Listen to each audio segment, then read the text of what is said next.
Assalamualaikum warahmatullahi wabarakatuh. Saya Renggalis Maulina SST sebagai Bidan Koordinator di Puskesmas Kerung Barunajaya. Di sini kami dimintakan untuk memberikan sedikit edukasi masalah manfaat nikah di usia produktif. Perlu diketahui bahwa calon pengantin itu menikah di usia produktif karena mengingat alat reproduksinya sudah matang dan siap menerima kehamilannya dari segi kehamilannya dan juga siap dari segi fisik dan mentalnya. Diharapkan nantinya untuk calon pengantin harus mampu menghadapi masalah-masalah dengan lebih sabar dan lebih bijak.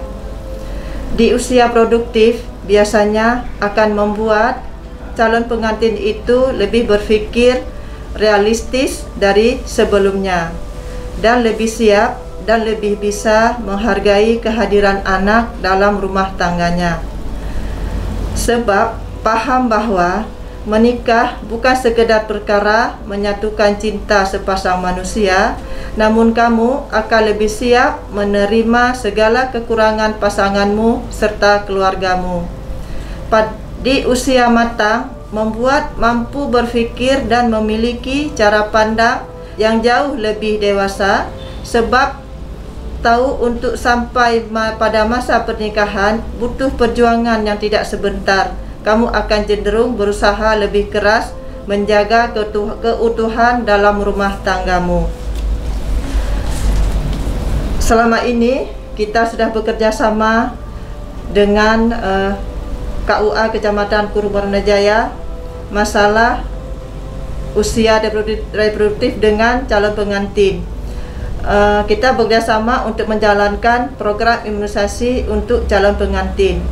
Jadi sebelum Jatin datang ke puskesmas, mereka dari KUA Jatin datang ke puskesmas dengan membawa syarat-syarat yang sudah diberikan oleh puskesmas yang berupa kartu keluarga, KTP, kartu BPJS, pas foto calon pengantin, dan semuanya dimasukkan ke dalam satu map.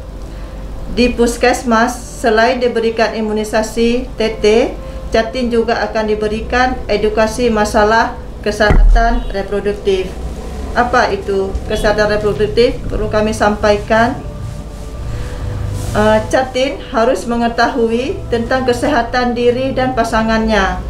Apa itu kesehatannya? Kesehatan reproduksinya, kondisi penyakit yang dapat mengganggu kesehatan reproduksi seperti anemia, kekurangan gizi, infeksi menular seksual, termasuk HIV/AIDS, penyakit menular lainnya, penyakit tidak menular dan penyakit genetik, dan pelayanan kontrasepsi seperti keluarga berencana.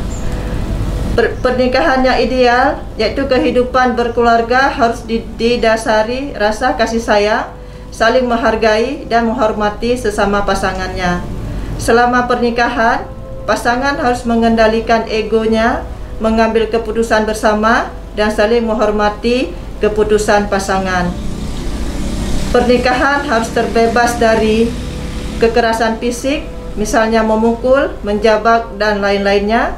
Kekerasan psikis, misalnya mengancam, membentak, dan lain-lainnya.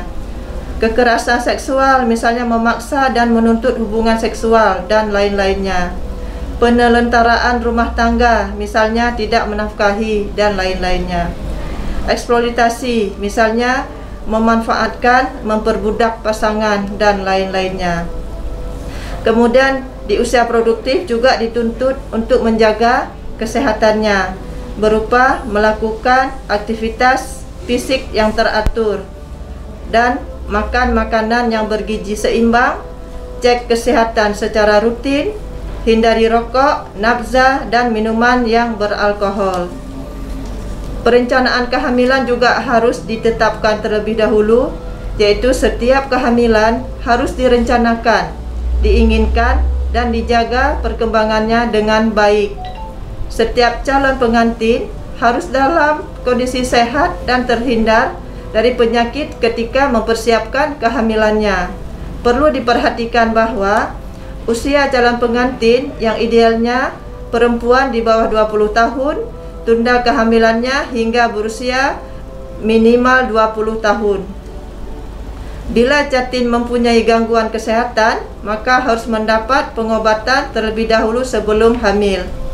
Kemudian pada usia reproduktif juga harus kita hindari kehamilan yang 4 terlalu.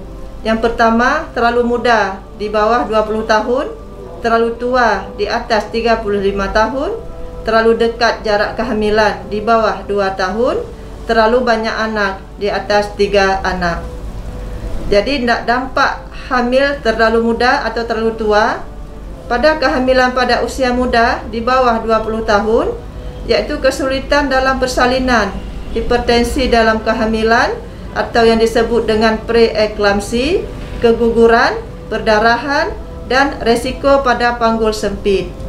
Kemudian kehamilan pada usia tua di atas umur 35 tahun, yaitu bisa terjadi resiko hipertensi dalam kehamilan, diabetes mellitus, preeklamsi, bayi berat lahir rendah atau BBLR, dan bayi lahir dengan prematur. Kemudian pada pelayanan kontrasepsi, kontrasepsi atau KB berguna dalam merencanakan kehamilan dengan mengatur kapan waktu yang tepat untuk hamil, mengatur jarak dan jumlah anak. Kemudian juga perlu pemeriksaan kesehatan, pemeriksaan fisik, pemeriksaan penunjang jika diperlukan, pemeriksaan status gizi, screening dan imunisasi tetanus, memberikan konseling serta pengobatan, terapi dan rujukan sesuai dengan indikasi. Kemudian agar ibu dan bayi sehat, setiap kehamilan harus diinginkan, direncanakan, dijaga perkembangannya dengan baik. Kemudian sedikit masalah kekurangan gizi, yaitu yang diharapkan kepada setiap pasangan harus benar-benar sehat, yaitu kurangnya konsumsi makanan bergizi seimbang dapat mengakibatkan anemia, kadar hemoglobin atau Hb di bawah 12, dan kekurangan gizi. Kondisi ini dapat mengakibatkan nantinya perdarahan, keguguran, berat badan lahir rendah, kelainan bawaan pada janin atau stunting. Itu yang sangat kita harapkan. Makanya kenapa nikah di usia produktif sangat dianjurkan untuk memenuhi semua kesehatan, semua penunjang yang sudah kami berikan edukasi tadi.